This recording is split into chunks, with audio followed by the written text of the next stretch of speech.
یہ تو نہیں اللہ میاں کے یہاں سے اندھے کی بانٹ ہے، جس کو دگنا چائے دے دیا، جس کو چاہے وہ ایک دے دیا، یہ نہیں ہوگا، بلکہ وہ تقسیم کی میں جو فرق آ رہا ہے وہ اخلاص کی بنیاد پر۔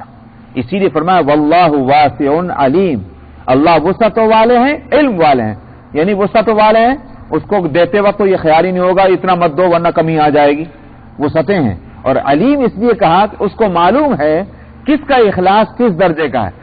ایک آدمی $1 خرچ کرتا ہے، دوسرا آدمی بھی $1 خرچ کر رہا ہے، بظاہر دونوں کا اجر ایک سا ہونا چاہیے، لیکن ضروری نہیں دونوں کا اجر ایک سا ہو، کیونکہ اخلاص میں فرق آ رہا ہے۔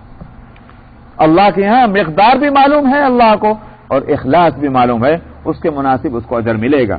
اس لیے وما تنفقوا میں یہ بات آئے گی، کیا کچھ خرچ کیا اور کس طرح خرچ کیا، اللہ کو یہ پورا کا پورا معلوم ہے۔ بس